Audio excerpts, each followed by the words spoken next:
Well, first of all, thank you so much for the wonderful introduction, and I want to thank everyone who came out tonight, and especially my parents, Marie, and Ralph, and Norman, and Mary, for convincing so many other people that they know to come out tonight. And it's great. It's a real treat for me to be here, just because I did shop here as a kid, and I'm a big fan of the bookstore. And so thanks so much for having me. I appreciate it.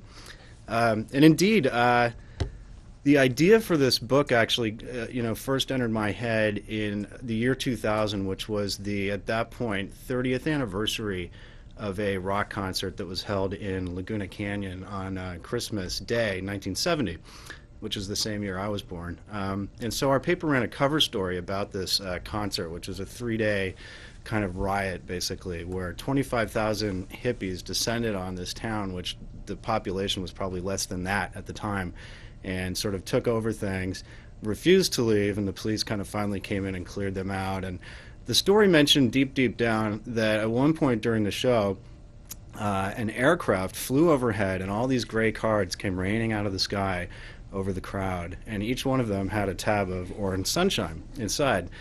And apparently what had happened was that they had hand-delivered these cards up and down the coast of California and throughout the country trying to promote this show. And they took all the leftover cards and just dropped them on the audience, which was probably not a good idea, because it made kind of an unruly situation even more hard to contain. But that's sort of the essence of the Brotherhood, basically. That's the way they were. So that's no mistake that that's what happened. And I remember reading that story and just being amazed. My God, this actually happened in Orange County? I mean, Laguna Beach is a little bit different for those that might have been there than at any point in time than the rest of Orange County, but still, in the 1960s and early 1970s, Orange County was very conservative. President Nixon had his Western White House just one town away in San Clemente from Laguna Beach, and it was just, to me, I was amazed that anything like this had ever happened. I was really curious to learn more about it. And a few years later, I was actually having a conversation with a history professor at UC Irvine, and I was talking to him about my interest in the Brotherhood. He'd never heard of them. And he said, the one thing that I've always found really fascinating about the 1960s, the weirdest thing that I've ever heard about that no one's ever really kind of focused on, is when Timothy Leary, he was arrested for something, and it turned out he was arrested for marijuana possession in Laguna Beach. And the weathermen busted him out of prison in 1970, and he ended up in Afghanistan, and he got arrested again, and he came back, and he was ranting and raving about he wrote a book called I've Got America Surrounded, I think it was.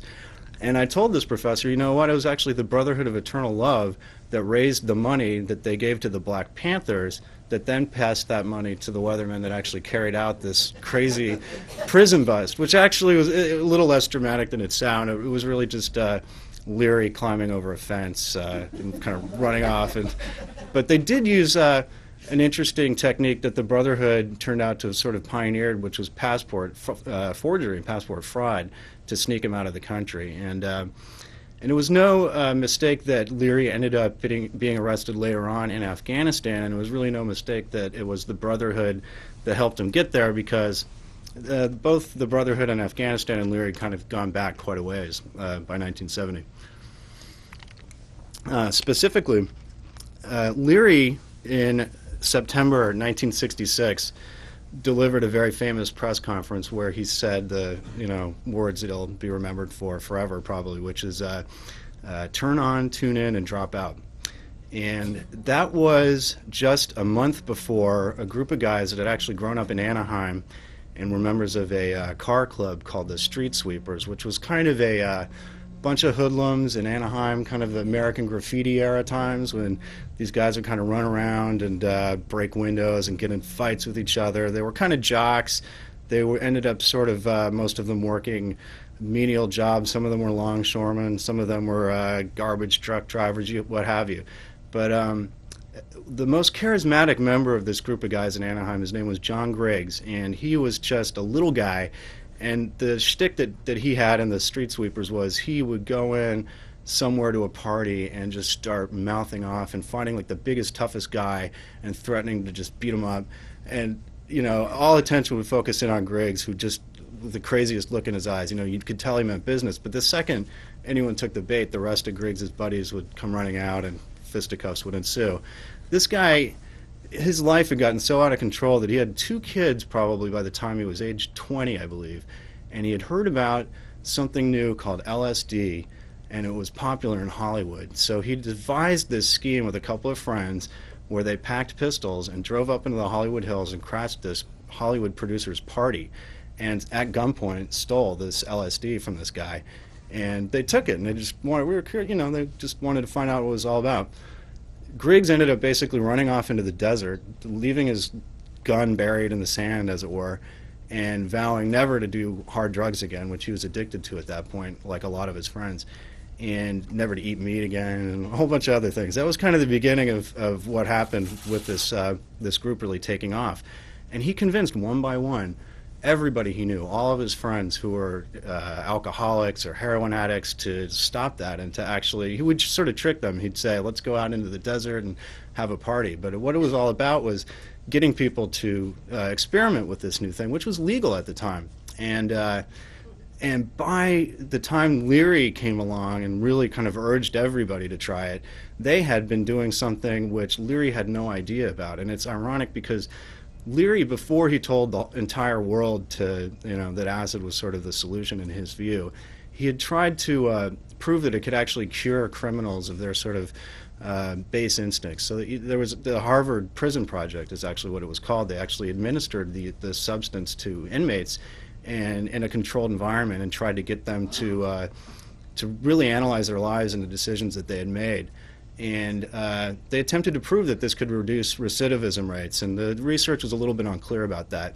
But the Brotherhood at this time, although they didn't have that name, they were actually sort of guinea pigs in an experiment that Leary didn't even know was happening. I mean, they were actually the people he was talking about. These guys were hardened criminals, and they believed that they had reformed themselves, and they were now living in communal houses up in the hills in Orange County and growing their own vegetables, and no more violence. They were still smuggling marijuana across the border in surfboards from these trips into Mexico that they took, but they were pretty serious about it. And so they chose this name a month after Leary made that famous statement, and it just turned out to be within days of when California became the first state in the United States to ban acid. And so a group of guys that thought that what they were doing was really going to be kind of the wave of the future all of a sudden became sort of the biggest new group of outlaws in the state of California. And shortly after this happened, they decided to move into Laguna Beach. And that's where the story actually starts getting really crazy. They opened up a storefront called Mystic Arts World, which was the first head shop in Laguna Beach. And it coincided with the end of the Summer of Love. So all of a sudden, every hippie that was up in San Francisco during the Summer of Love, wanting to find the next big happening scene, heard about Laguna and this new head shop that was down there, and these exciting guys. And it wasn't just a head shop, it had a psychedelic reading room, it had books on New Age, religion, transcendental meditation. The Brotherhood actually was very, very intent on having everybody read Leary's books, in particular The Psychedelic Experience, which Lennon had actually read. It inspired his song Tomorrow Never Knows, Relax Your Mind, Turn Off and Float Downstream. It was, they were really into actually doing this LSD research on themselves, and in the kind of a ceremonial environment where you would have, as Leary described, a guide that would take you to the other side of reality. They read the Tibetan Book of the Dead, and they were discovering Yogananda and self-realization fellowship teachings, and all this stuff was happening at the same time. The cops, on the other hand, took a look at the store, and they noticed that all the hippies that they were arresting smoking pot on the beach or hanging out in front of Taco Bell seemed to be kind of centered around this store, and they noticed that there was some sort of correlation there. It took them a couple of years to figure out that there was a group of guys that was living in a bunch of little clapboard shacks in Laguna Canyon, which is now full of $1-million homes, that were actually behind all of this, and not just distributing all the marijuana in town, but actually had come up with a new product called Orange Sunshine, which became very quickly one of the most famous brands of acid in the country. What they didn't know still was that these guys had a direct pipeline that reached all the way to Kandahar, Afghanistan. And how that happened, just one moment, is that in late 1967, the Brotherhood found out about a little something called hashish, which had been very popular in Europe for a couple of years as sort of a recreational drug, but which was virtually unknown in California.